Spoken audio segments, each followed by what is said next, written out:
Se existe uma profissão que definitivamente não vale o salário, é ser o cara da batina. O que você faria se fosse um padre e fosse chamado para exorcizar um garoto? Você entra no quarto e dá de cara com uma criança falando latim e se contorcendo todo. É exatamente isso que acontece em O Exorcista do Papa. O filme já começa mostrando que o padre, chefe do Vaticano, é ninguém menos que Russell Crowe, um ex-gladiador que saiu das arenas de Roma e que agora está andando de lambreta pela Itália, como se fosse o Toretto do Vaticano. Ele é enviado para exorcizar um garoto supostamente possuído por um demônio, virado no giraia, e que ele vai descobrir que esse tinhoso não é um demônio qualquer, e que daria trabalho até mesmo para John Constantine. Então já começa a rezar o Pai Nosso, abençoe esse like com força. Of the king, the power, the man, the bastard, the king, the fairy, the smart. Se inscreve no canal para não ser possuído e bora lá. Tudo começa quando o padre Amorth Gabriele é chamado pelo bispo para fazer um exorcismo em um dos habitantes da vila que, supostamente, estaria possuído. Só que o padre é vida louca e na escola de malandragem ele já foi expulso por saber demais. O padre desafia o cara a possuir um porco. Não consegue, né? E quando o cara supostamente consegue possuir o leitão, o padre dá o sinal e manda o porquinho pra vala, dando conforto para o cara que na verdade não estava possuído coisa nenhuma e que só precisava de um pouco de atenção. Se isso fosse na minha época, a conversa seria outra. Depois do showzinho do rapaz, Padre Gabriele é chamado pela igreja para dar explicações sobre o que tinha acontecido. Gabriele diz que 98% dos casos que é chamado não existe exorcismo, dizendo que a pessoa só precisa de conversa, compreensão e um pouco de teatro, e que posteriormente todos esses casos são encaminhados a médicos e psiquiatras e que somente 2% é onde a coisa fica feia. No entanto, o cardeal Sullivan não vai com a cara de Gabriele e quer puxar o tapete dele a todo custo. Só que Gabriele não leva desaforo para casa e diz que caso alguém tenha algum problema com os métodos que ele usa, é para ir falar diretamente com o chefe dele, ou seja, o próprio Papa. Gabriele então vai embora e deixa os caras falando sozinho, e ainda por cima tira onda com a cara dele. Na outra ponta, vemos uma família americana de mudança para a Espanha. Júlia ficou viúva há pouco mais de um ano e acabou herdando uma abadia antiga caindo aos pedaços. Daí que conhecemos Henry e Amy. Eles perderam o pai em um acidente de carro e desde então o garoto não abre a boca para nada. A mulher resolve se mudar com os dois filhos e usar o pouco do dinheiro que ainda resta para reformar o local, para depois vender mais caro. Seria uma estratégia inteligente se o local não fosse amaldiçoado.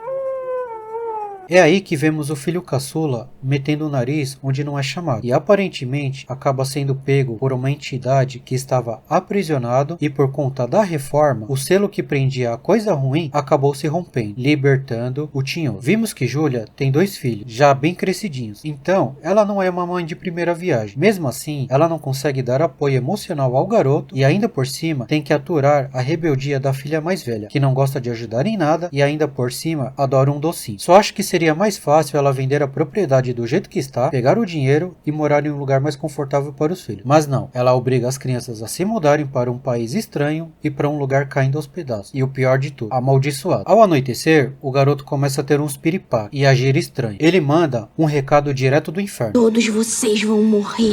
No dia seguinte, a mulher leva o garoto ao SUS da cidade. Como eles não encontram nada, o médico receita paracetamol de 8 em 8 horas e um xarope para frescura aguda caso o garoto começasse a se debater. Sorte desse guri que eu não sou o pai dessa criança, pois se fosse, eu mesmo ia expulsar o demônio do meu jeito. É aí que a possessão vai piorando e o tinhoso promíscuo aproveita para dar aquela acariciada nas partes da mulher. E o demo exige a presença de um padre. Júlia fica assustada e pede para o padre Esquibel dar uma abençoada no filho e quando o padre chega, a entidade fica indignado, dizendo ser o padre errado. O padre errado! O Vaticano fica sabendo da possessão do menino e o próprio Papa pede para Gabriele ir cuidar do assunto, já que a possessão aconteceu em solo sagrado, dentro da abadia, e que o local já deu um baita trabalho para eles no passado. Gabriele pega sua lambreta e sai de Roma para a Espanha em sua jornada exorcista. Quando chega na abadia, troca um lero com o padre Esquibel. Ele fala com a mãe do garoto, dizendo que o Vaticano o enviou. A mulher não tem muita escolha, pois já havia levado o garoto ao pediatra e como não deu resultado, então ela acaba deixando o padre ver o moleque. Gabriele fica cara a cara com o capiroto e saca uma de suas relíquias do milênio. É aí que ele percebe que a possessão é real, pois a entidade começa a revelar acontecimentos do passado do padre. Gabriele fica de boca aberta e dá pra ver na cara dele que arrepiou até o último pelo do o padre conversa com a mãe do garoto, perguntando se Henry passou por algum trauma recentemente. É aí que a mulher diz que o garoto viu o próprio pai desviver de forma trágica em um acidente de carro. O padre revela que um trauma dessa magnitude pode deixar brechas para o capiroto se apoderar de almas inocentes que estão sofrendo, que nesse caso os médicos não podem ajudar e que ele vai precisar de muita fé para sair dessa. É verdade. Antes do ritual, Gabriele fala com o padre Esquibel, dizendo que para terem sucesso precisam descobrir o nome do tinhoso, pois só assim vão conseguir ter poder sobre o demônio. Coffee, the king, the power, the man, the bastard, the king, the fairy, the smart. Para evitar que o tinhoso tenha algum poder sobre eles, Gabriele pede para Esquibel se confessar. Acontece que faz 8 meses que o danado do padre não se confessa. Faz tempo. Então, nesse meio tempo, a lista de pecados já deve beirar umas 300 páginas. Ué. O problema é que o confessionamento foi feito às pressas e muito meia boca. E Esquibel não diz exatamente o que ele fez. Então, a confissão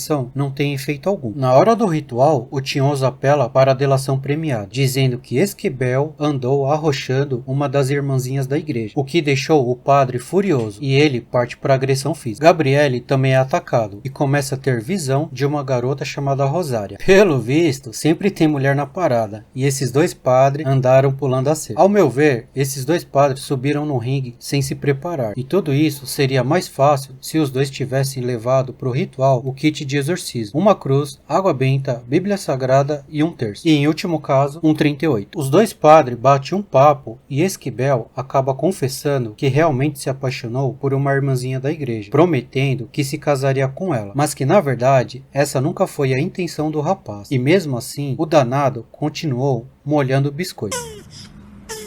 Gabriele diz que se ele realmente está arrependido, então está perdoado. Ele também diz que precisam descobrir o nome do demônio, pois o prazo de validade do garoto está próximo do vencimento. Ele entrega uma oração em latim, dizendo que a oração nesse idioma é das brabas contra o capiroto, sendo mais forte que em inglês e espanhol. Daí que Gabi se dá conta que o capiroto tinha dito que ele mordeu a isca. Ele fica com a pulga atrás da orelha e sugere que a possessão do garoto seja apenas parte de um plano maior do cão. Ele dá uma fuçada no jardim e encontra o símbolo do Vaticano. Eles vão até o porão e atrás das paredes encontram uma catacumba secreta do Vaticano, que era usado para enterrar os mortos. Lá eles encontram o Frei de Orrada, um dos maiores exorcistas de todos os tempos, em modo sem vida. E com ele encontram um diário onde fala do surgimento da Inquisição espanhola. O Frei havia sido possuído pelo demônio e sob influência do capiroto, ele convence a rainha Isabela da necessidade da criação da Inquisição espanhola. Ou seja, desde a época de 1475, tudo de ruim que aconteceu foi obra do tinhoso. Foram séculos de perseguição e tortura pela igreja. Como a igreja não quis que seus fiéis ficassem sabendo que um de seus membros havia sido possuído, o Vaticano resolve jogar tudo para debaixo dos panos e selar a abadia, mantendo-a em segredo. Mas com a reforma do local, o selo foi quebrado e o demônio libertado. E agora ele está atrás de outro exorcista influente para causar destruição na igreja em nome do Papa. Eles também descobrem o nome do tinhoso e não era ninguém menos que Asmodeus, descrito como o demônio da luxúria e um dos 7 príncipes do inferno. Eles resolvem bater de frente com o demônio mais uma vez.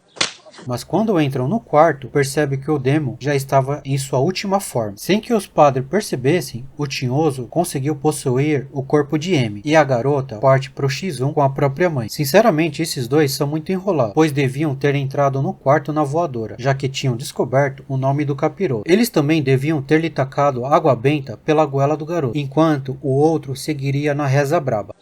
Como as coisas fogem do controle, Gabriele não vê saída e permite que o tinhoso entre nele, no bom sentido. Depois que Asmodeus entra em Gabriele, o padre pede para Esquibel tirar as crianças de lá, pois aparentemente ele está tentando segurar o tinhoso dentro do próprio corpo. Daí que ele tenta se auto-exterminar, mas o tinhoso não permite, até que Gabriele o leve até o Vaticano. Esquibel volta para tentar ajudar Gabriele e encontra o padre no calabouço da abadia segurando o Tesseract. O demo usa o poder até o último limite e conjura os mortos-vivos e traz de volta à vida as duas moças que fizeram baguncinha na vida dos padres. Esquibel começa a rezar aquela oração fortona em latim, fazendo o demo fraquejar, dando tempo para Gabriele conseguir retomar o controle de seu próprio corpo. Ele então usa um crucifixo na testa do cão, mandando o capiroto de volta para o núcleo da Terra. Ao retornar para o Vaticano, os dois são promovidos a caçadores de capiroto, já que existem mais 199 demônios tão poderosos quanto Asmodeus. E você, toparia essa caçada? Deixa aí nos comentários. E se você gostou do vídeo, se inscreve no canal. Obrigado e até a próxima.